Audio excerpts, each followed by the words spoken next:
Hi, I'm Oliver Age 24, and this is the second part of my series on how to create a great main menu for your game in Unity. In the previous video, we created a secret formula for creating a great main menu. You can check that out in the description below if you want to watch that one first. Today, we're going to be diving into Unity and creating a functional main menu step by step. By the end of this video, you'll have a main menu with buttons on it, a placeholder options screen, a placeholder credits screen, social media buttons that load up whatever website you need them to, and you'll be able to load into your game and exit to the desktop. In the next video, we'll focus on the visuals and we'll add art, animation, particles, and polish to make it truly magnificent. I want this tutorial to be both practical and insightful, so as we work through the steps, I'm going to be explaining how I do things and also why I'm doing them. It's probably going to be a longer video as a result, but when I was first learning I found that a lot of tutorials focus on how to do things and you end up just copying them, rather than focusing on the reasoning for why they're doing things in a certain way. I'm also going to be coding this main menu for a game that I'm currently working on with my friend Socks. So this isn't a standalone tutorial project, it's code that I'm actually writing with the intention of shipping it in an actual game. Will this be the best way to code? Probably not. Will it be a good way to code? Also maybe not. But it will work, and hopefully some of you will enjoy the way I explain things. I'd love to hear your feedback on this tutorial style. And now that I've apologised for the code crimes I'm about to commit, let's do a code. I've loaded into my project in Unity 6. If you're using a newer version of Unity, everything in this tutorial should still apply. This tutorial should work with either a blank project or with the game that you're currently working on. The first thing we're going to want to do is go over to our scenes folder in our project window. I think this folder already exists in brand new projects, so you just want to right click in the folder, go to create, scene. I'm just going to name that main menu, for obvious reasons. So a quick why, I like to put the main menu in its own scene to kind of keep things separate, but you could actually build your main menu in your main scene with your game as well. There's lots of different ways to structure your project, and this one makes the most sense to me. Double click the new main menu scene to load into it. Now, depending on what version of Unity you're using, and whether you're making a 3D game or a 2D game, your scene might have different objects in it to begin with than mine. Mine just has one game object called main camera. Either way, it doesn't matter because we're just going to be adding new UI objects to this scene. Now we're going to import the plugins that we need. So we need TextMeshPro, but that's actually part of Unity now. So we don't actually need to import that. The other plugin that we're going to be using in these tutorials is called DoTween. It's completely free and I use it all the time for animating UI and just animating anything by code. If you haven't used it before, you can click the link in the description below to get it on the asset store. It's free. There is a pro version with some extra stuff in it, but I've never needed the extra stuff, so I'm still using the free version. Anyway, you just want to click Add to My Assets to add it to your Unity account. Next, you want to click Window at the top of the screen and then Package Manager. And then inside My Assets, you want to search for DoTween and import the DoTween plugin. For me, it says Download Update, which means I already have like a cached version of it that's out of date. So I just want to click that. For you, it might just say download. You want to do that and then you want to click import to project. You'll get this new window and you'll just want to have everything selected, which it should be by default, and then click import. Now it'll take a while to do this. I'll just skip through it to save some time. Once it's finished, you'll get this window that pops up and tells you that you need to open the DoTween utility panel and set up DoTween. This will again take a little while. I'm not entirely sure what it's doing, but we don't really need to know. It just needs to set itself up and then it'll be ready for us to use. Once that's done, we can just click apply and then close the DoTween window. Fantastic, we've installed it. Now we're going to create our canvas, and to do that we just want to go over to the hierarchy window, right click, go to UI and then canvas. The canvas is appropriately named as it's like a blank canvas that your UI elements are painted on top of. You can have multiple different canvases in your game with different UI on top of them. But for this tutorial, we're going to have everything on one canvas. Now you may notice that Unity has added an extra game object to our scene called an event system. We don't need to worry about it too much at the moment, but it basically handles UI interactions and events for us automatically. On our canvas, we just want to make sure that the render mode is set to screen space overlay. This means that it doesn't exist within the 3D world of our game, it exists within the screen space, which is a 2D layer on top of your camera. Screen space camera is very similar, except if you have post-processing and effects on your camera, they'll also apply to the canvas. I don't want that to happen in this game, so I'm not going to use that one. Next is the canvas scaler. Now since I do a lot of video editing and both of my monitors are 16:9, that's the aspect ratio that I use. There's lots of options in Unity to make your UI dynamic so that it adjusts and scales depending on the size of your player's screen, but we don't really need to worry about that right now. So the settings I use for this are scale with screen size, and then for the reference resolution I use 1920 by 1080. It's then worth checking your game window to make sure it's using the same resolution as your UI references so that you can see how it will look as you design it. I'm right clicking on canvas in the hierarchy and I'm adding a UI panel. There's this concept called the rule of thirds, and it's mostly known as a photography trick where you try to align the subject of your photograph into the thirds of the frame rather than putting it in the center. What's less commonly known is that this trick is also used a lot in design. You can see it on book covers and movie posters, and also in YouTube thumbnails. I could probably do a whole video just on the rule of thirds, but let's just assume that this will make our design look better, because generally it does. So this panel we've made, we're going to resize so that it takes up the middle third of our screen, and then we can use it as a visual reference to know where in the thirds we are placing things. I'm just going to use the default Unity UI image for the sprite, and for the colour I'm going to pick a mid-grey so it's not too distracting from everything else that we're going to be working on. Next I'm going to change the alignment to middle centre. We don't really need to use stretch because we're working from 1920 to 1080, so we know the exact pixel sizes that we need for a third. Or if you're lazy like me, you can just write 1920 slash for divided by 3 and then 1080 slash 3, and when you press return it'll calculate it for you.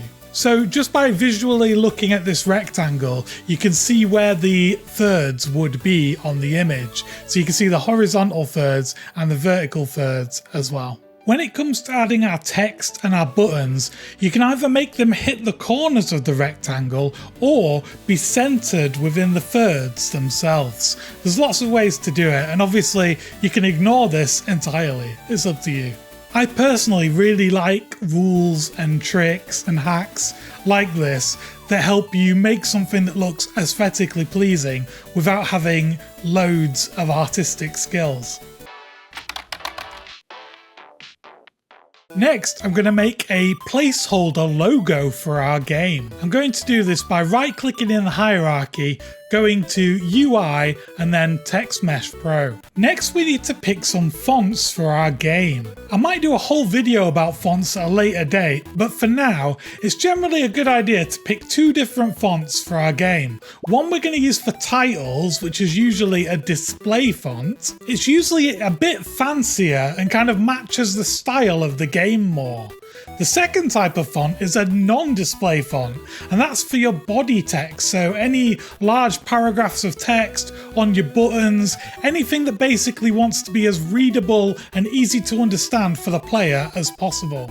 If you're struggling to pick fonts and you don't know which to go together, you can actually just Google font pairings, and there's loads of carefully chosen pairs of fonts that go together really well for display fonts for your headings and then body fonts for the rest of the text. For our game, we've chosen Dark Dragon for the display font and Noish for the body text and for buttons. Obviously Dark Dragon is a lot fancier and it fits the style of the game, whereas Noish is just really easy to read, which is great. Once you've chosen your fonts, we just want to make a new folder in our project called Fonts. Now you can either right click on this folder and click Show in Explorer, or just open up my computer and navigate to the folder, and then you want to copy and paste your font files into that folder. And I think the OTF files are slightly higher quality than the TTF ones,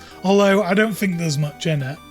Now back in Unity, our fonts should appear in the project window. Some fonts will only have one font file, but as you can see, Noish has like 100 font files, which are all different variations of the thickness of the font. Since font files are really small, I figured just throw them all in, try them out and work out which one works best in the game itself. I'm going to rename this game object from TextMeshPro to Game Logo TMP so that we know that it's the TextMeshPro component for the game logo placeholder.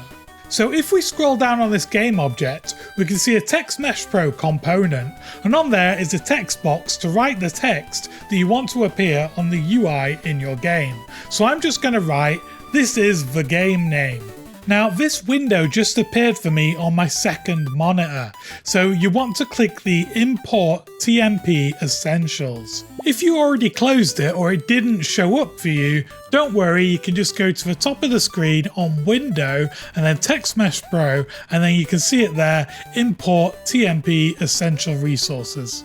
Once you've clicked import, it'll take a little while to load. I'm just going to skip ahead so you don't have to wait through that. Now that we've imported it, we can convert our regular font files into TextMeshPro font files. For each font file in your fonts folder, you want to right click on it, go to Create, TextMeshPro, Font Asset, and then SDF. Now you just want to repeat that for each of the font files in your folder. I'm going to skip ahead because I've got like a million different fonts, so I'm sure you don't want to watch me go through each one of those. We can now drag our new TextMeshPro font files into the font asset field on the TextMeshPro component. Now the sizing system for fonts seems to be really inconsistent, so you want to pick the right size that fits with the font you're using. I think 120 looks good with this font. I'm then going to edit the width of the TextMeshPro boundaries so that the text fits in without wrapping round to the next line. You can edit this manually by clicking and dragging on the width, or just type in the value you want. I'm going to go with 1/3 of the screen, because we're working with thirds. You can see it's aligned to the left of our third, but I actually want to center it. So I'm just going to scroll down and center align the text. Now you could do your menu centered, but because we're using the whole rule of thirds thing, we're going to move our logo from the center to the third line, which is the left of our reference. So we can do -640, which is the width of a third, divided by 2, and then we'll get halfway across between the two thirds. Next, we're going to raise the vertical height so that the middle of our text logo is on the corner of the third reference. To make this easier, we should also make sure that we center align the text vertically as well as horizontally, because at the moment I think it's aligned to the top of the text box. Once we've aligned it, we can just do 360 divided by 2, which will give us half of a third and put us up to that corner. Now we're going to add some UI buttons, and to do this we want to right click on our canvas game object and then go to UI and then TextMeshPro button. I'm going to position the button so that it's aligned with our logo, so we can just click back on our logo and see where the X position is, and then we can just copy that over to our button and then it will be aligned underneath. Now, since we're starting to get a few different elements that are centered around this same vertical point, we can group them together. So to do this, we can right click on the canvas and then create an empty game object. For now, let's just call it main menu's buttons holder. We can obviously change the name later as we start adding more things to keep things tidy. For the position, we want it to be the same distance across as our button and logo. So we want to put in -320 for the X position. For the Y position, we want to keep it centered, so we just keep it at 0. Next, we can click on our game logo game object, hold shift, and then click on our button game object, and then drag the two of them onto the new game object that we just created, so that they become children of that object. We do this so when we move around that parent game object, the children will move as well relative to that object. If we click on our button or our logo now, their X position will be 0 because they were at the same position that our new object was. So when they become a child of that parent, they are at X0 relative to the parent object. Now, we probably want more than one button on our main menu. So what we're going to do is create an object that will hold all of our buttons. So if we click on button, right click it and then click create empty parent.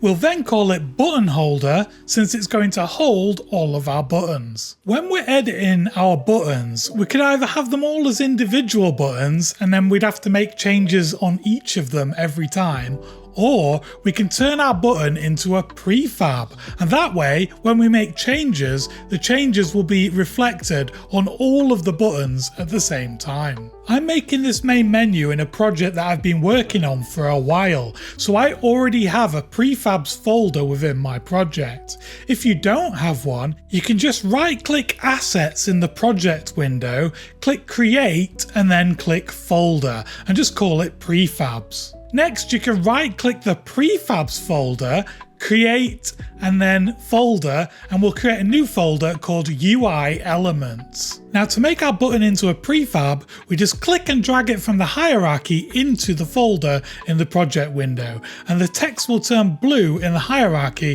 which is how you know that game object is now linked to a prefab. Let's rename our main menu button holder to main menu because it also has our game logo inside it. We'll also rename our canvas to canvas main menu just in case we add other canvases for our settings and credits menus later. Now that it's a prefab, we can click on our button in the hierarchy and press Ctrl C and Ctrl V a few times to copy and paste it and make a few different copies of our button. Now, because these buttons have all got the same position, they're all stacked on top of each other, and rather than edit the position individually on each one, we can add a layout group to the parent objects and that will automatically position them in a list. And then if we add more buttons in future or take them away, we don't have to individually update the position. It'll happen automatically.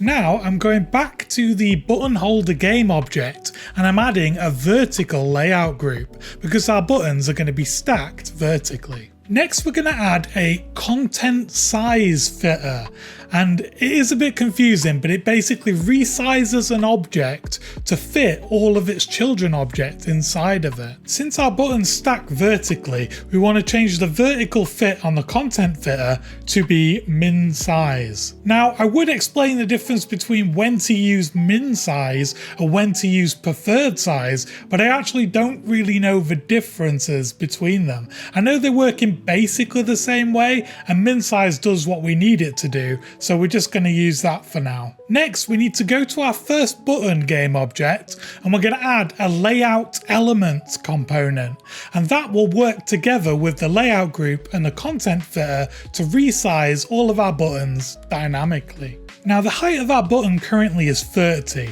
but let's try 45 for the min size in the layout element component, and that way we can see if it's working, because it'll get a bit bigger than it is right now. We need to go onto our button holder game object and go down to the layout group, and we just need to tick the box that says control child size. We only want to do this for height at the moment because we're only modifying the height. If you look at our main menu, it now looks broken, but actually it's working as intended because we've only put our layout element script on our first button, which is now sized at the minimum size of 45. And because all of our other buttons don't have that layout element script on them, they are sized at 0, which is why it looks broken.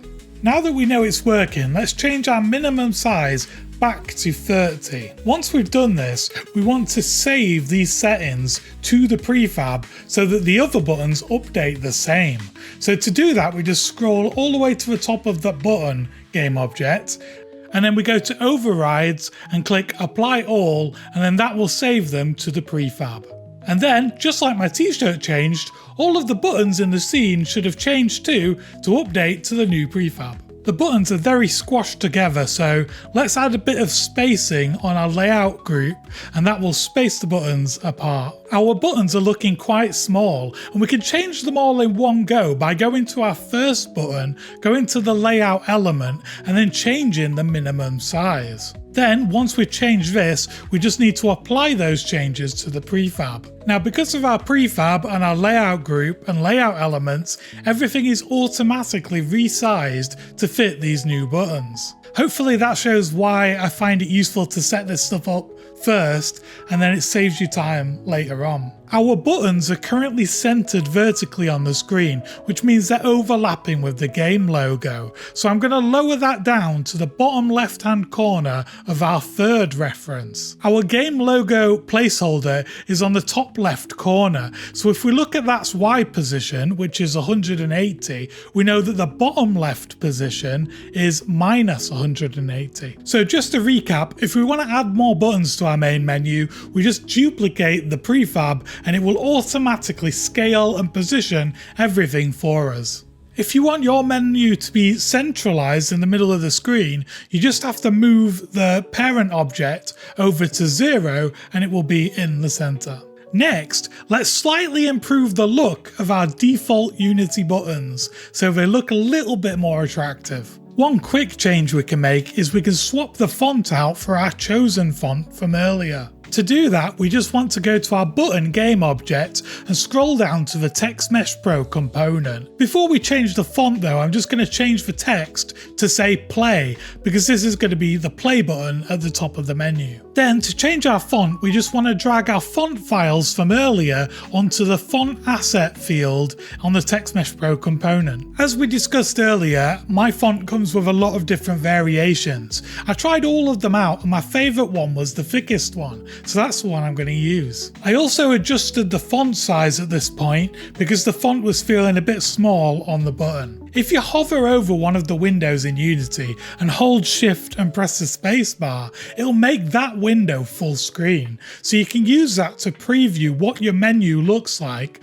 when the player is playing full screen. Now, just like last time, to apply these changes to our prefab and make them all look the same, we just scroll to the top, click Overrides, and then Apply All. If you look in our scene view though, it looks like all the buttons say the word play on them. So what we need to do now is to go through each button and override on those prefabs, but not apply the overrides, so that each prefab has an override of the label that is supposed to be on it. I'm just going to do play, settings, credits, and quit. I think prefabs are a little bit confusing to get your head around at first, but basically you make a copy of them in your scene, and then any value that you change on that copy is called an override. And then you can apply those overrides, which means those changes go back onto the main prefab and change on all of them. Or you can just leave them as overrides and those values won't update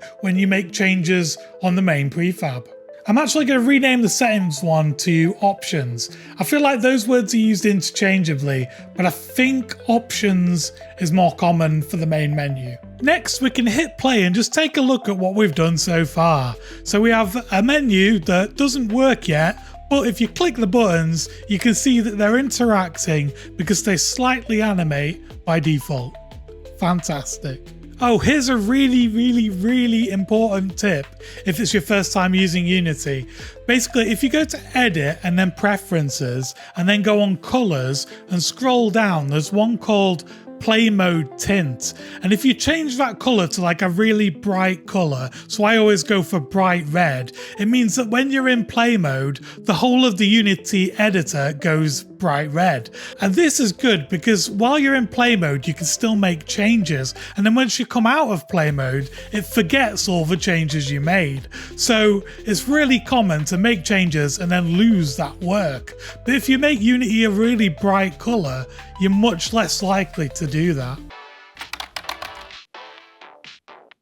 We're finally reaching the point in the video where we're just about to start coding. There's a few little things left to do to tidy up, and then we can begin. We're just going to right click in our hierarchy and go to create empty. And then we're going to call this new game object managers. I'm going to write it in capital letters just so it sort of stands out amongst the other game objects. So unlike our game objects that exist within the game or on the UI, this is mostly just a container for script files. Another interesting thing we can do with game objects is use them as kind of separators within a hierarchy to organize things a little bit better. So if we right click again and go on create empty, then for the name we're just going to put in loads of dashes.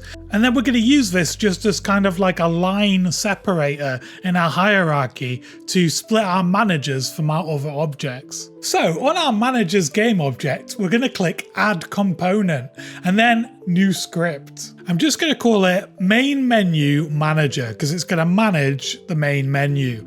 And I like to use capitalized first letter of each word for title in scripts. As with most things in coding, the general best advice is to name things as clearly as you can so that in the future you look back and you know what they do. And also make sure each script only looks after one specific thing. Next, you want to right click on your main menu manager script and then click edit script. And for me, this opens up Visual Studio. And if you just installed Unity with the defaults, you'll probably have Visual Studio as well.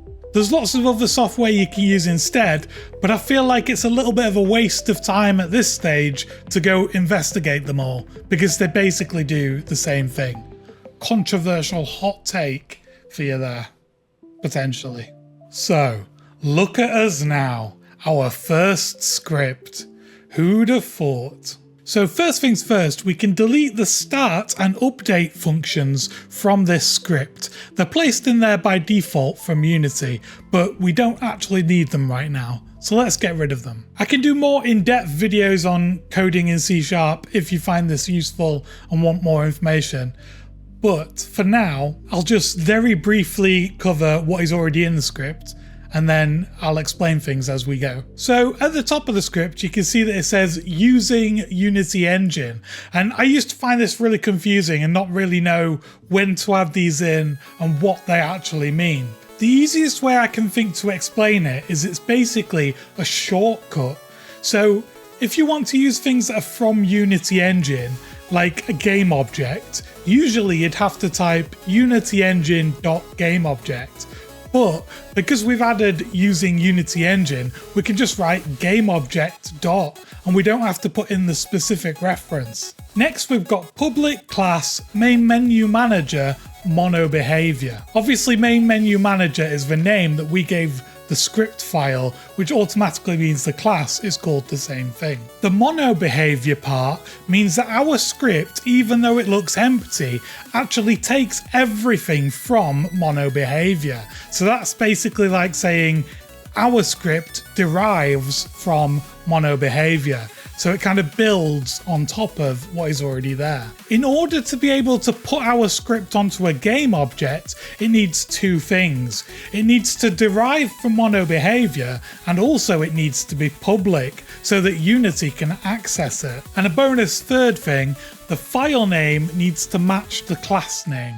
So while this might look confusing if you've not done much scripting before, it basically is the same way that almost any script in Unity that attaches to a game object will look. Okay, so our first variable is going to be a public enum called main menu buttons. Then in curly brackets, we're just going to add the names of our buttons. I personally use enums quite a lot. They're basically a list of predetermined values. So a good example would be days of the week. If you had an enum called days of the week, the values would just be Monday, Tuesday, Wednesday, Thursday, Friday, Saturday, Sunday. Some people might do days of the week as an int value. So 1 could be Monday, 2 could be Tuesday, but then it could lead to problems where somebody assigns it to like the value 12. Like what day of the week would that be? Or if you use a string value where you type in the day of the week, maybe you misspell it and that could cause problems. So since we know what buttons are going to be on our main menu, this feels like the best fit for me. Next, we're going to write our first method. And a method is basically a set of instructions or a set of lines of code that return something. And I guess the slightly weird concept to get your head around is the thing that they return can be nothing or void, as it's called.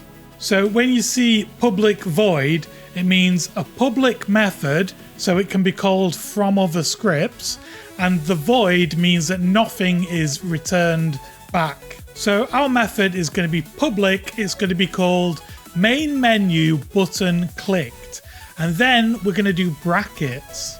Now your brackets are basically the input variables that the method will need in order to carry out its instructions and return something. We're going to call this method when somebody clicks on a button on the main menu. So we're going to need to know which menu button they clicked, and we can use our enum that we already created. So we want to do main menu buttons, and we'll just call it button clicked. Now, since this is a public method, it's going to be called from our buttons, which means we don't really need to send anything back to the buttons. All they need to do is send a message saying, I was clicked, and then they don't need to know what happens afterwards. So we can do void because we're not going to return anything. In this method, for now, we'll just do a debug log so that we can see that this code is getting called, even though we're not going to finish what the code is just yet. So with a debug log method, the input is either an object or a string.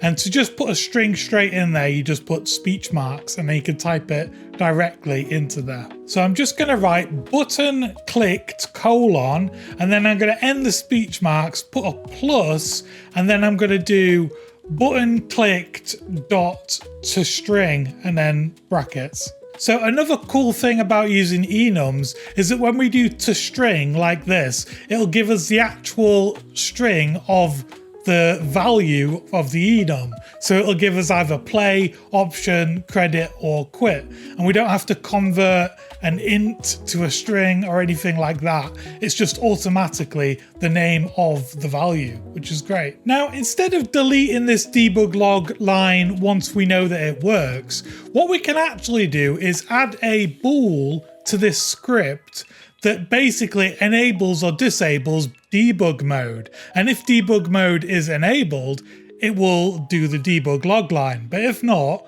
we can just skip that. Now, serialized field in square brackets means that even though this is a private variable, we want it to show up in the inspector, and private variables don't show up in the inspector. So if you do serialized field, it means keep this private, but show it in the inspector. Public variables do show in the inspector, but we don't want this to be public because we don't need to access it from other scripts. Then for the name, I'm just going to do underscore debug mode. The underscore is just something I like to put on variables that are private, just so it's easier to recognize straight away, oh, that's a private variable because it starts with an underscore. Now, since every time we call debug log, we're probably going to want to do the same check, we can put that into its own method. So this is going to be private as we're only going to use it within this script, and it's also going to have void as we don't need to return anything.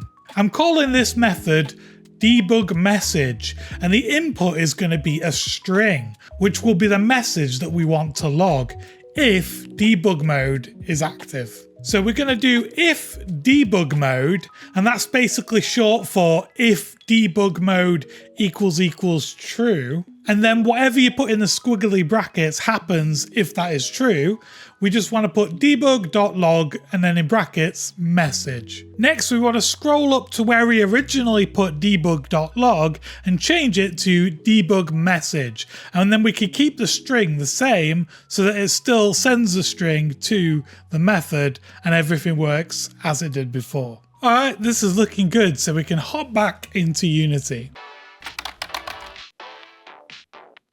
We need to hook our buttons up so that when they're clicked, they call the method that we made on our main menu manager script. They also need to let it know which button they are. So you just want to navigate to the first button on the menu, and I'm going to show you a way to write one script that works for all of the buttons. So I'm going to add a new script and I'm going to call it main menu button manager. When we apply these changes to the prefab, all of the other buttons will have the same script on them. Next, you'll want to right click and then click edit script. Like last time, we're just going to delete the default code. So we're going to create a variable that shows up in the inspector that we can change to define what type of button this is. So we want to do serialized field and then private. So it shows up in inspector, but it's a private variable. For the variable type, we're going to use our main menu buttons enum that were created in our main menu manager script. So to do that, we just write main menu manager dot main menu buttons. Then you want to call it underscore this button type. Actually, we don't really need this because it's kind of implied that it belongs to this script anyway. So just underscore button type works fine. Next, we're going to write the method that should be called by the button when it gets clicked. So we'll do public void button clicked. So from this method, we want to send a message to our main menu manager. And there's lots of different ways to send a message between scripts, but the way we're going to do it is called the Singleton pattern. So to do this, we want to go back to our main menu manager script. And basically that is the one that is going to become a singleton. And singleton just means that only one of these scripts will exist within the scene. And because there's only one, we can make a reference to it. So this is quite a confusing concept to wrap your head around if it's the first time you've encountered it. But basically, our main menu manager script could be placed on lots of different objects within our scene. So if we say, grab the main menu manager from the scene, it could apply to lots of different scripts. And we need a reference to a specific one. So the way to do that is to have a variable that has the same name as the script itself. So we're saying the main menu manager script has a variable of main menu manager type, and then that is a direct reference to the one singleton of this script. I like to call a variable underscore just on its own. It looks a bit weird, but because a singleton is so specific and you only have one singleton within itself, it just stands out and it makes it more obvious what it is. Now what we need to do is assign underscore to the value of the main menu manager within our script. And the way to do that is to use the awake method that Unity calls when the scene starts up. So we just do public void awake, and then brackets, there's no input, so we leave that empty.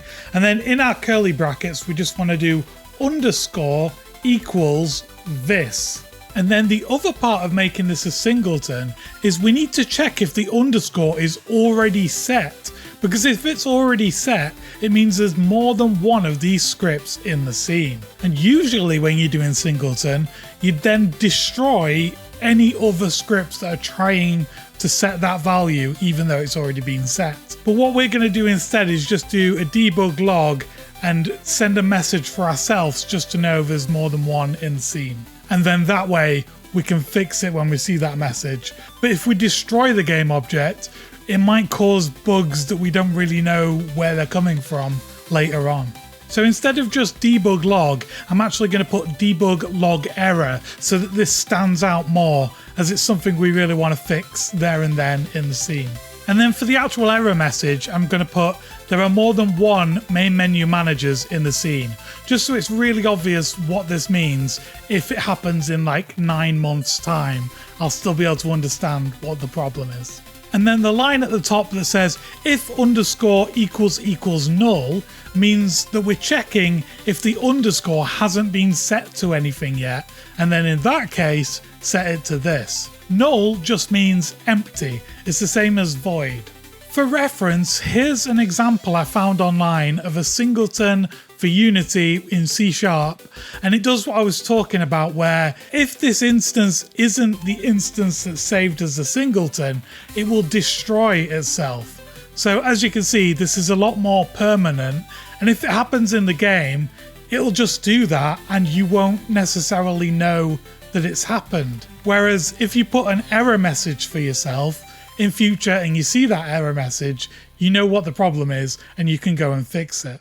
I guess technically destroying any other instances that aren't the singleton is a fix for the problem, but it's a bit like using a chainsaw to cut your fingernails. Yes, your fingernails might be shorter, but also you might not have a hand anymore.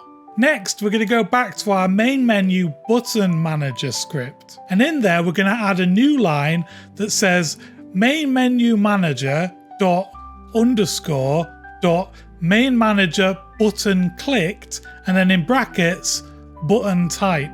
And with this, we're calling the method on the main menu manager that handles button clicks, and we're telling it what type of button this is. Now you can see that we've got a red squiggly line under this, which means there's an error. And if you read the message, it says that our underscore or our singleton is a non-static field. This is a really easy fix. So we just need to go back to our main menu manager script, and we just need to add the word static before our singleton variable. And what static means is that any instance of this script shares the same variable. So if you set it to one thing in one script, it is also the same value in another script.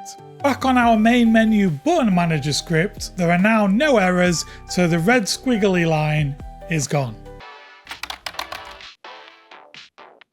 Now, if we go back to Unity, I can show you another cool thing about the enums that we made. If we scroll down to the button manager script on our button, you can see there's a button type field, and it's a drop-down list that lets us choose from the options of our enum. All we need to do is set the right value for each of the buttons. So this one is obviously play, and then before we change the others, if we scroll to the top, click overrides and click apply all, it'll add our script to all of the different buttons. Now we can just go through each of our other buttons and do an override that sets it to the correct value on the enum. So obviously our options wants to be the options one, our credits one wants to be credits, and our quit wants to be quit.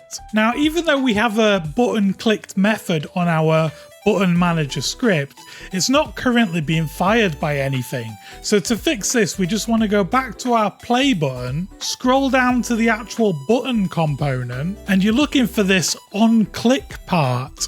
And this is basically a built-in Unity event method where if you add extra actions to it, those actions will take place when the button is clicked. So we just want to click the plus to add a new one in, and then we can drag our button manager script into it, and then instead of no function, we can just click that and go to our button clicked function that we made earlier. Then we want to go back to our overrides and apply all so that this change happens to all of our buttons and they all work. Now, in order to test this, we need to go back onto our manager object and enable the debug mode that we made earlier. So if we click play now and go into play mode, when we click our buttons, we can watch the console and we'll see our debug messages appear when the correct buttons are clicked. So when we click play, we get the play message. When we click options, we get the options one, credits, and quit, we get the quit message. If you're following this tutorial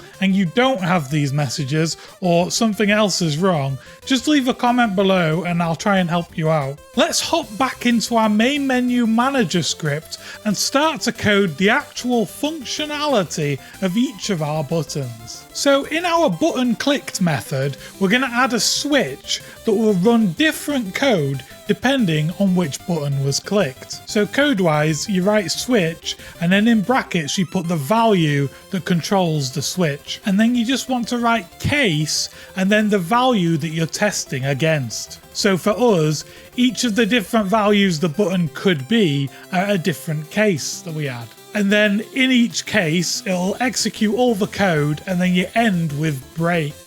So we can just fill in all of our cases with the word break, and then we'll come back later to add the actual code in for each of the buttons. Once we've added a case for all of our current buttons, we can add a default in, and that's code that will be executed if none of the cases are true. So that will happen if we add a new button later on and forget to add the case in here.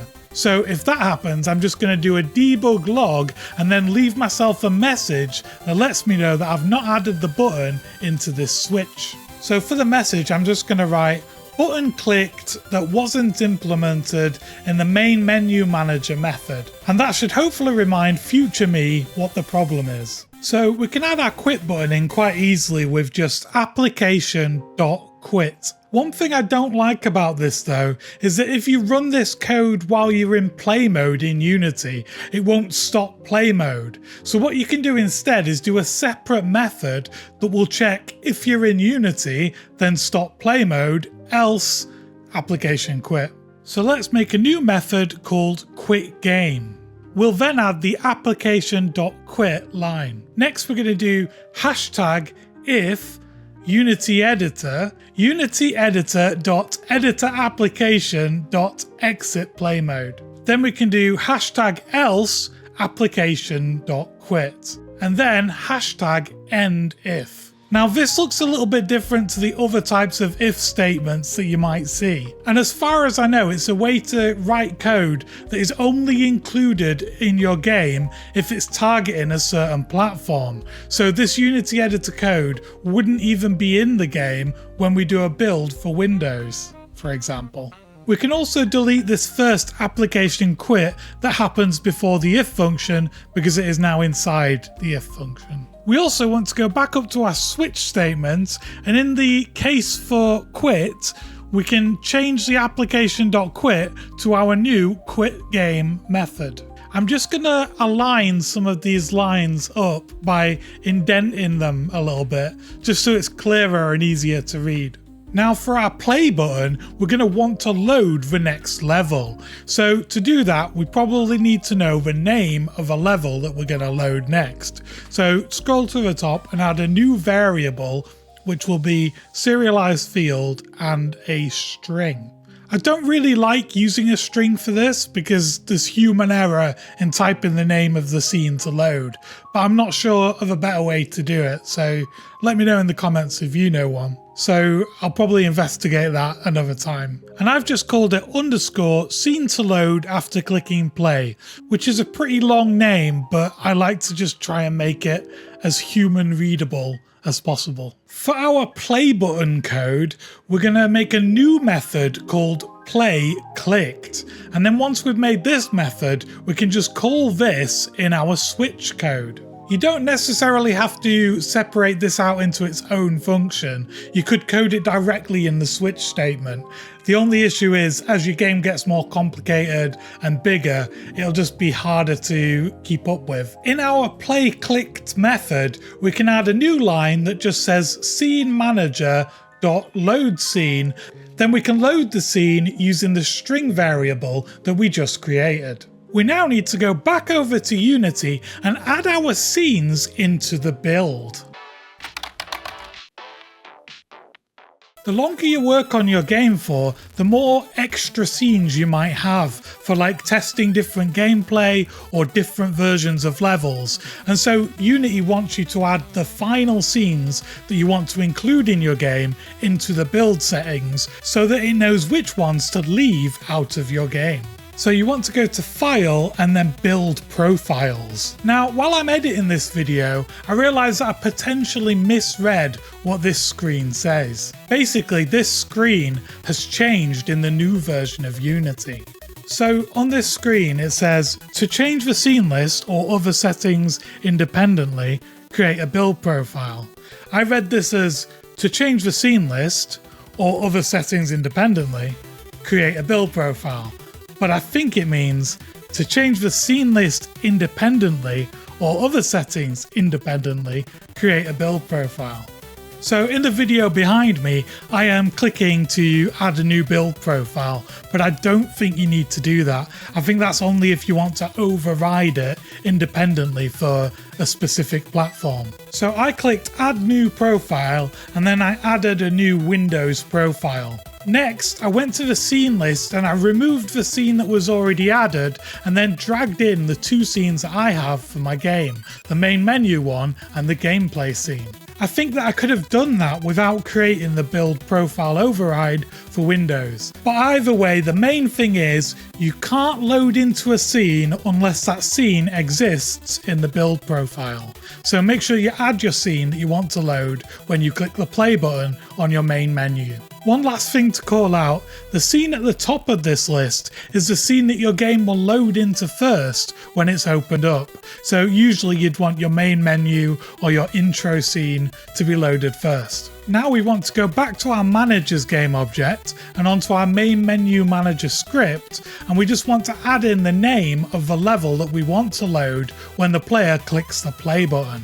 My scene is called gameplay, so I just type gameplay into the field that we made earlier. We can enter play mode and test that our buttons are still working, so we'll click options, credits, and then if we click quit, it'll go back out of play mode. If we hop into play mode again, we can test our play button and it should load into the next scene. That seems to be working, so we're good and we can continue. Next, we're going to add some social media buttons like we saw on the Hades menu in the last video. So back in Unity, you want to right click on your main menu game object and then click create empty. We'll call it social button holder because it's going to hold our social buttons. Let's rename our other button holder to menu button holder so that it matches up. Let's copy and paste the button from our menu button holder and paste it into our social button holder to use it as a base starting point for our new social buttons. You just want to make sure that the button is parented to the social button holder. So you can see mine is currently not, but if I click and drag it, I can reparent it to the correct object. We can also go back over to our menu button holder and steal the content size fitter because we want our social button holder to work in a similar way. Although we want to switch around our horizontal fit and our vertical fit because instead of being stacked vertically, our social buttons will be stacked horizontally. Our social button is still linked to our menu button prefab, and we want to create a new prefab for the social buttons. To do that, we right click the prefab in the hierarchy and then go down to prefab and then unpack. And I'm not sure why it's called unpack, but it basically removes the link to the prefab. Let's also rename this game object to social button. Then if we go back onto one of our main menu buttons, we can go to the top and click select, and that will select it from the project window. We want to rename that button to main menu button. We can then drag our social button into the project window to turn that into a separate prefab. Let's fix the height of our social button. If we make it 50, it will show up properly. We should probably move our social button so it's not in the way of our menu button because it currently looks quite confusing. Before we do that, we need to reorganize our hierarchy a little bit because our social buttons and our menu buttons are all parented to the same object, and that doesn't really make sense. Let's rename our main menu game object to main menu buttons plus title so it's clear what it contains. We can rename the panel game object to thirds rule reference so that we know what that is. To separate out our menu buttons and our social buttons, we want to right click on canvas and then create an empty game object. Let's call it social buttons, and then we'll drag our social button holder into that object to parent it correctly. Next, let's zero out our social button holder. We can then use the new parent object to control the position. The word holder is a little bit confusing, so let's rename them to menu button layout group and social button layout group. It probably makes more sense now to rename main menu game object to be main menu holder and to rename social buttons to be social buttons holder. For the position of the social buttons, let's put them in the lower bottom third of the screen and we'll center them within that third. We can do 1920 divided by 3 to get the width and then put it at -640x. For the height, we want to do 1080 divided by 3 and then put it at -360 for the Y position. On our social button layout group game object, we want to add a horizontal layout group component to automatically position our social buttons. Since we want these to be centered within the third, we're going to change the alignment to middle center for this one. For the rest of our settings, let's just take a look back at our vertical layout group. So on the vertical layout group, we're setting the width manually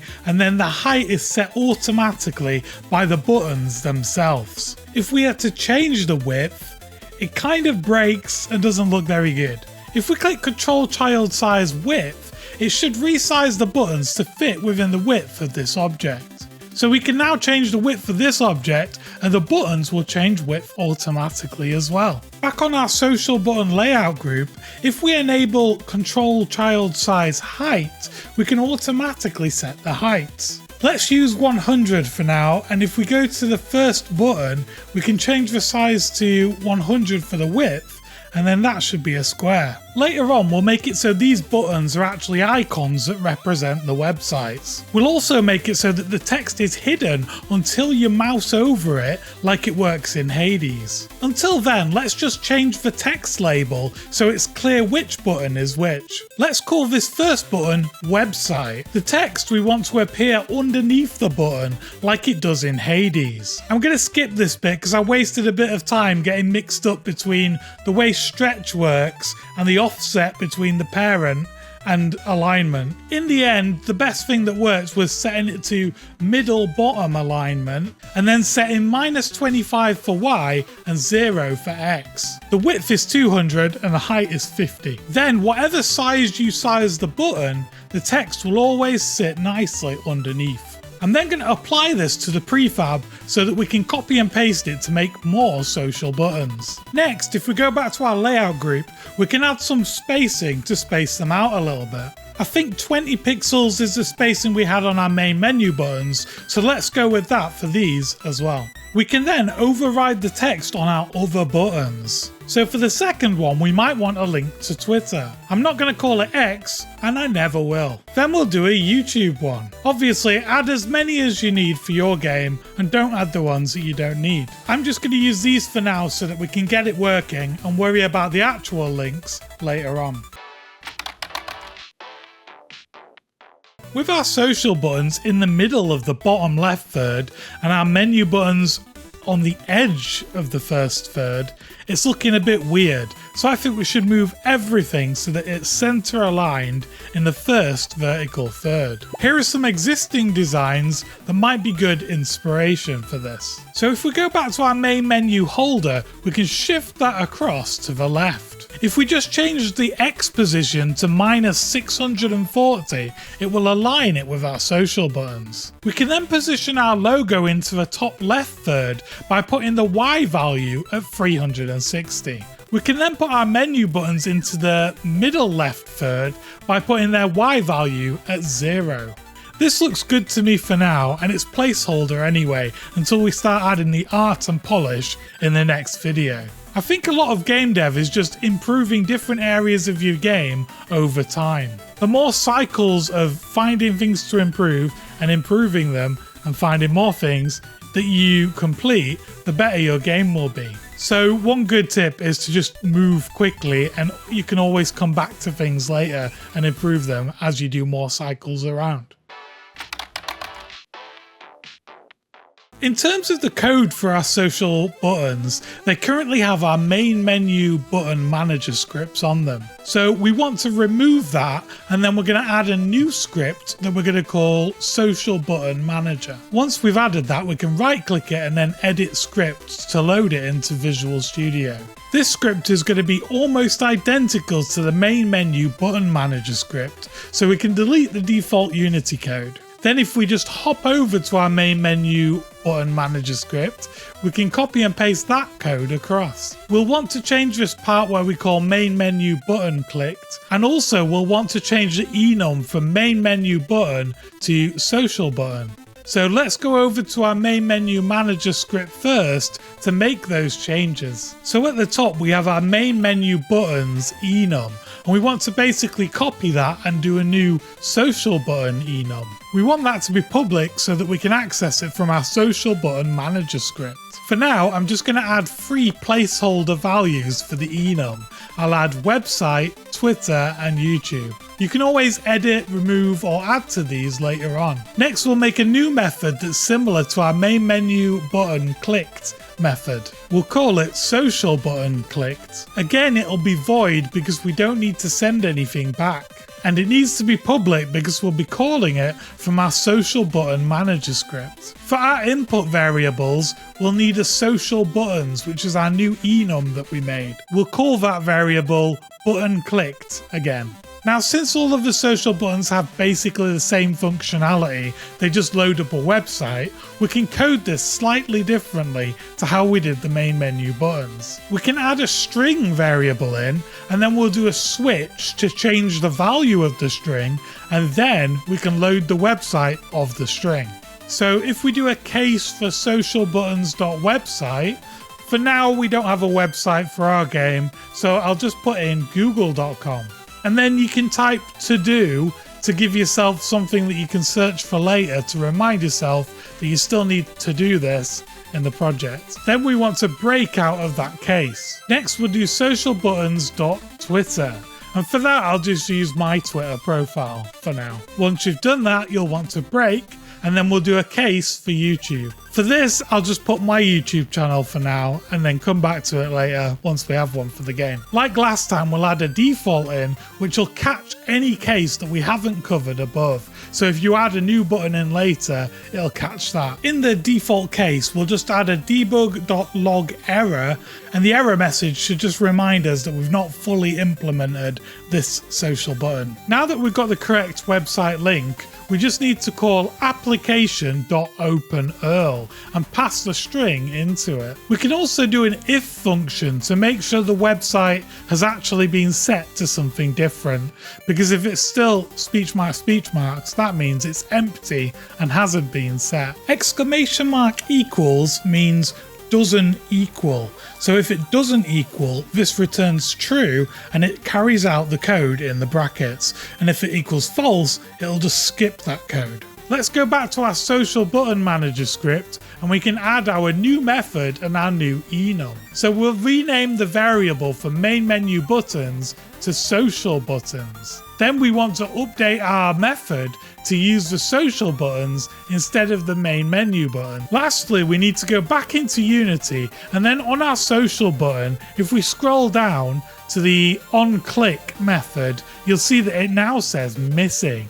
And that's because we removed the other script to add our new social button manager script. We can add our social button manager into there by clicking and dragging it. Then we want to change no function to social button manager button clicked. Now, when the button is clicked, Unity will fire the correct method on our new script. We then want to scroll back up to the top, click overrides, and then apply all to apply this to the social button prefab. We then need to change the enum on the drop down list to make sure it's our correct social button for each of the social button game objects. For our next button, we want to change that value to Twitter. And then for our third button, we're going to change that value to YouTube. We can now test the game, and we just have to click the buttons, which should open up in your default browser on the websites that you specified. My website button loads Google, my Twitter button loads my Twitter page, and my YouTube button loads my YouTube page.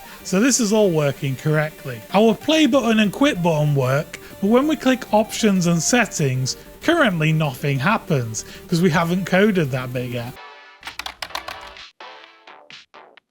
To finish up our core functionality for the menu, let's add in a options and credits placeholder screen. Each of these screens will have their own back button to return to the main menu. If people enjoy this video and want to know more about how to make a settings screen, I can cover that in its own video, as this video is super long already. There's a few different ways we could go about creating our options and credits windows. We could create new canvases for each of those screens, or we could do it all within the same canvas. For now, I think I'll keep everything in one canvas, and then later on, if it becomes too complex and there's too many parts to it, we can separate it out into different canvases. Let's rename the object from canvas main menu to just canvas, because the scope has now increased. Let's right click our canvas and create a new empty game object. This object will hold our main menu buttons and our social buttons, and it'll basically be the main menu.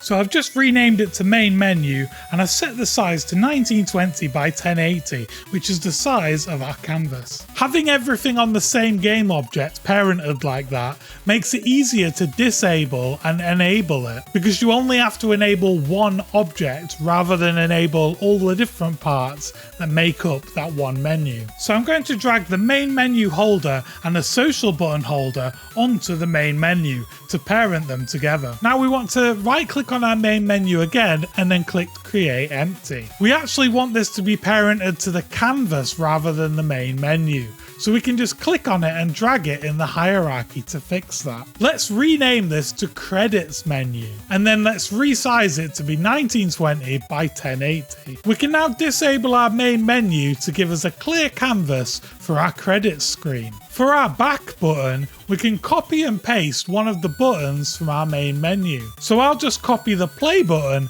and paste it into the credits screen to be our back button. You can see there that it's not actually parented to our credits menu, so we can click and drag that to fix it. Since this is a new type of button, we want to right click it, go to prefab, and then unpack it again. For now, we're only going to have a back button on our credits and options screens, so we can remove our layout element component. We don't really need to automatically lay it out when there's only one button. We need to fix the width now, so let's go with 100 for that. Let's also change the text from play to back. Our button is also in a weird place, so let's press 0, 0 to center it. Actually, we could center it in the lower middle third. So for that, we want to do minus 1080 divided by 3. For the Y position. Next, we can copy and paste our game title game object in, and we can use that for the title of the credits and options screens. You can click and drag it to move it in the hierarchy to keep things organized. The position in the hierarchy actually determines the order in which it's rendered, but because these objects aren't overlapping each other, it doesn't matter. I'm just going to edit the text field to say credits, and then I'll center it at 0 on the x-axis. For now, this will work as a placeholder credits screen. Next, I'm going to copy and paste the whole credits screen to use as a settings screen. I'll change the title from credits to settings on this. Then, to tidy things up a little bit more, I'll rename the game object to settings title to make it more obvious what it is. I'll then rename the one from the credits menu to credits title. I'll also rename both of the back buttons to back button. We also want to remove both of the main menu button manager scripts because we'll be writing new scripts for each button. We'll add a new script to our credits menu back button. We'll call this credits menu button manager. At the moment we've only got one button, but theoretically this would handle the other buttons that we have on the credits menu later on. Once that's compiled, you want to right click it and then edit script. We'll delete the placeholder code and then we're going to copy and paste the code in from our social button manager script. Like last time, we're going to want to change the social button references to be credits buttons. To start that process, we want to go back to our main menu manager script. At the top, we can add a new enum similar to the others called credits buttons. We only need one option for now, which is back. While we're here, we can add the settings one as well, and we're going to do settings buttons, and also it's going to have one value which will be back. Now we need a new method to handle these button clicks. So we want to do public again because we access it from a different script, and we do void since we don't need to pass a variable back. So I'm going to call this method credits button clicked to match our naming convention from the previous button clicked methods. For the input, we're going to use our credits button enum. Like last time, we can call this button clicked. We then want to add a new method called settings button clicked. That will take a settings buttons enum, and that will take a settings buttons enum, which can also be called button clicked. So back on our credits button clicked, we could just write the code since there's only one button that we're going to be using. But in the interest of setting it up for future use, let's do a switch, and then the only case in there obviously will be the back button. So like usual, we use the button clicked as the switch, and then for the case, we just use our back button. So when the back button is clicked, what's actually going to happen is we're going to return to the main menu. Since we're going to be doing that from both the settings menu and the credits menu, let's make a method called return to main menu.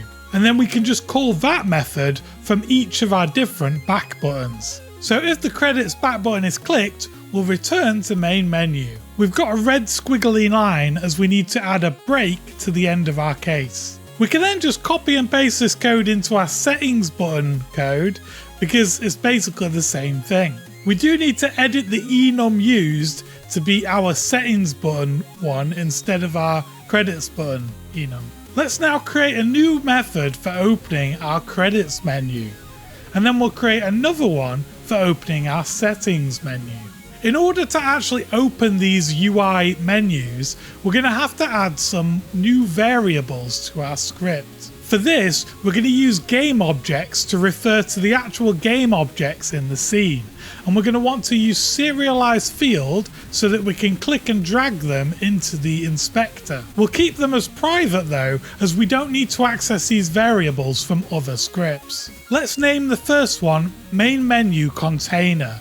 We'll use an underscore because it's a private variable. And this will link to the parent game object in the scene that contains the whole main menu. We'll also need another game object that links to our credits menu, and then a third game object that links to our settings menu. So we use credits menu container for our credits menu and settings menu container for our settings menu. We'll need a new method in our script that can reset the menu that we can call in the awake function. So for that, we'll add a new method to the bottom of the script called open menu. For the input, we'll use a game object which will let us know which menu we're trying to open. For this variable, we'll call it menu to open, since that's the one that we want to open. I basically always try to name things so that in future I'll know what they mean still. Sometimes that means I have quite long names, which I don't know if it is the best way to do things, but I just think making it as clear as possible is the way that works best for me. I've cut a little bit out of the video where I tried a few different things. The best way that I've found is if we do main menu container dot set active and then brackets, it'll basically check whether what is in the brackets is true or false, and that will determine whether it sets the main menu container active or inactive. And what we're checking is whether the menu to open is the main menu container, and if it is, then we open it. And if not, we close it. The double equals symbol basically means is the left the same as the right, and if so, it equals true, and if not, it equals false. We can then actually do credits menu container dot set active and then do the same thing in brackets. So we're checking whether the menu to open is the credits container. And basically, if it is the main menu that we're opening, that'll mean it's not the credits container. And if it is the credits container, it won't be the main menu one. So basically, we're going to be opening one menu and closing the other. And then, you've probably guessed, we want to do settings menu container. And we're going to do the same thing where we set it active depending on whether the menu to open is the settings menu container. And if so, we'll open it, and if not, we'll close it. So now if we scroll back up to our awake method, it actually probably makes more sense to put it in start, because awake is called first and then start is called afterwards. And I like to use awake for any initialization, and then start I like to use when you can safely assume everything has been initialized. So now we've got the start method, we can add in a line open menu and we'll open up the main menu container. And this will automatically close the credits container and the settings container. You might be wondering, why am I opening the main menu container when it could already be open in the scene? The reason I like to do this is, let's say we keep editing the main menu and we edit the credits menu and we forget to reopen the main menu and close the credits menu. It basically just means that whatever you're editing in the scene, the game will reset itself and open up the correct menu. Now if we go to our main menu clicked method, we can add in our open menu method into our options button clicked case, which is a little bit confusing because we've used options and settings interchangeably. Ideally, we would have chosen one and used it for everything. For the case of our credits button clicked, we want to do open menu and then use the credits menu container. Just scrolling back through again, we probably didn't need to use the separate open credits menu method and open settings menu method. It feels a little bit overkill because each of them only contains one line of code. In future, we might want to add more code in that triggers sound effects and other things like that. So for now, let's just keep it this way. It's the same for the return to main menu method. We probably didn't need to separate that out into its own method since it's just one line of code. I don't think it's a massive issue though, and it feels pretty easy to follow, so I'm going to keep it this way. In our open settings menu method, let's add our open menu with our settings menu container game object. Then in our open credits menu method, we'll add a open menu main menu container. Now back in our main menu button clicked method, we can swap out our direct calls to open menu with our individual open menu methods. So for options button clicked, we want to use our open settings menu method. For our credits case, we want to use the open credits menu method. It feels a bit non-ideal since we're calling methods that each have one line of code in, but I think it keeps it clear, so let's just stick with it. It's driving me crazy that I've used settings and options all the time differently. So I can right click on Open Settings menu, go to Rename and call it Open Options menu. And then when you press return, it'll fix all the code in any script that references it. This is automatic, so it saves quite a lot of time editing those things. Hi, this is me from the future. I actually went with options clicked and credits clicked so that it was the same as play clicked, just to make things even more clear. So that should be our main menu manager script sorted. We can now go back to our credits menu button manager script. And from there we can make changes to call the correct new method that we've made. We just want to change the variable to be the credits button instead of the social button. Then we need to change our method call to be our credits button clicked instead of social button clicked. Back in Unity, we want to drag our credits menu button manager into our onClick events. We then need to change the no function to our button clicked method. We also want to go to our settings back button and do the same.